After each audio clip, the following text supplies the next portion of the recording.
ہمیں بھی افسوس ہوتا ہے، ہمارے لوگ سب سے پسماندہ ہیں پاکستان کے اندر. آج تک ایک ہی گندگی سے انسان بھی پانی پی رہے ہیں، جانور بھی پانی پی رہے ہیں، اور صرف سیاسی انتقام کا نشانہ بنایا گیا کہ 9.5 سال ان کی صوبے میں حکومت تھی.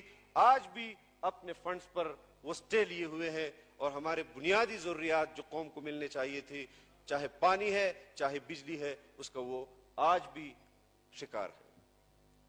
ہم بلا تفریق خدمت کرنا چاہتے ہیں، اس قوم کی خدمت کرنا چاہتے ہیں، لیکن ایسے نہیں کہ میرا عزم تو ہو معیشت کو ٹھیک کرنے کا اور مجھ سے ناجائز مطالبے کیے جائیں. ہم پالیسی دیں گے تو اپنے اختیار سے دیں گے، ہم الیکشن میں جائیں گے تو اپنے اختیار سے جائیں گے. صاف الیکشن اس قوم کو دیں گے، شفاف الیکشن اس قوم کو دیں گے. ہمیں نہ خیرات کی حکومت قبول ہے نہ خیرات کی اپوزیشن قبول ہے. ہم اپنے سیاسی فیصلے اپنی بصیرت کی بنیاد پر کریں گے، اور اس میں میرا عزم ہے. اور آپ تمام حضرات نے یہاں پر پارلیمان میں بیٹھے ہوئے ہیں، آپ ڈپٹی اسپیکر صاحب اور میں، ہمارا تو پہلی مرتبہ اس پارلیمان میں ہمیں موقع ملا ہے، اور میں شکر ادا کرتا ہوں کہ آپ لوگ ہماری رہنمائی کے لیے ہیں، چاہے وہ اس طرف کے لوگ ہیں یا اس طرف کے لوگ ہیں، کہ آپ کے اختلاف پاکستان کے عوام کے لیے ہے، ذاتی اختلاف نہیں ہے. اور میں اس اختلاف کو قدر کی نگاہ سے دیکھتا ہوں. تو ہم حکومت میں ہوتے ہوئے، شریک اقتدار ہوتے ہوئے،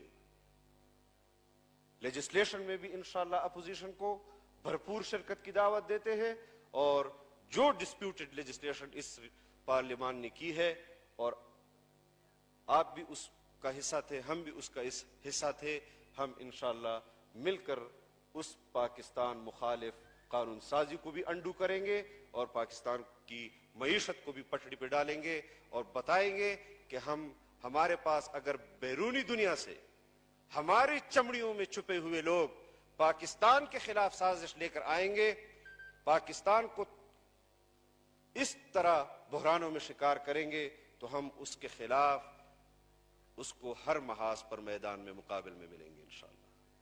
یہی جذبہ ہے، یہی ہماری خواہش ہے کہ پاکستان ترقی کرے، پاکستان کی معیشت ترقی کرے، پاکستان میں لوگوں کو بجلی بھی دستیاب ہو، آٹا بھی دستیاب ہو، چینی بھی دستیاب ہو، سستی دستیاب ہو.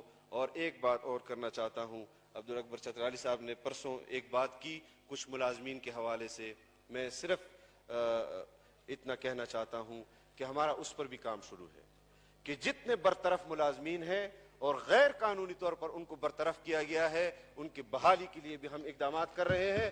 اور جتنے ملازمین کو آج بھی صرف میری منسٹری میں عوامی نوعیت کا ایک مسئلہ ہے، میں یہ بات کر کے پھر انشاءاللہ اجازت چاہتا ہوں، پھر آپ کو ڈپٹی اسپیکر صاحب فلور دیں گے، کہ میرے منسٹری میں یہ جو کہتے ہیں نا کہ میں نے خزانہ بھر دیا ہے اور نمبر 1 کی ڈگریاں لیتا تھا، میرے ایک ڈپارٹمنٹ میں 8,500 ملازمتیں جو ہیں وہ اس وقت ضرورت ہے ڈپارٹمنٹ کو، اور وہ اس نے نہیں کی گزشتہ 4 سالوں میں.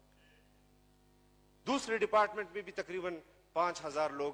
اب ایسے ادارے کیسے چل سکتے ہیں کہ جب ان کو مطلوبہ تعداد ان کی ملازمین کی حاصل نہ ہو تو پھر دفتروں میں وہ کر کیا رہے تھے؟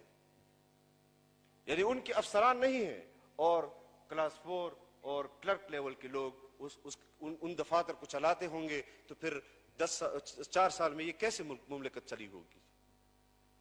تو ہم انشاءاللہ ان آسامیوں پر بھی پاکستان کے غریب لوگوں کو بھرتی کریں گے، اور ان کی انشاءاللہ معاشی طور پر بھی ان کو پیروں پر کھڑا کریں گے. یہ ہماری جدوجہد ہے، اس میں ہمارا ساتھ دیجئے، ہمارے لیے دعا بھی کریں. اور جو لوگ پاکستان کو اپنے مقاصد کے لیے استعمال کر رہے ہیں، میں ایک بات کروں کہ پاکستان میں کوئی وزیر اعظم بن سکتا ہے، لیکن عمران خان دوبارہ وزیر اعظم نہیں بن سکتا. وآخر دعوانا الحمدللہ رب العالمین. جی محترمہ یہ ہمارے لیے دعا بھی کرے، اور جو لوگ پاکستان کو اپنے مقاصد کے لیے استعمال کر رہے ہیں، میں ایک بات کروں کہ پاکستان میں کوئی وزیر اعظم بن سکتا ہے، لیکن عمران خان دوبارہ وزیر اعظم نہیں بن سکتا۔ وآخر دعوانا الحمدللہ۔ جی محترمہ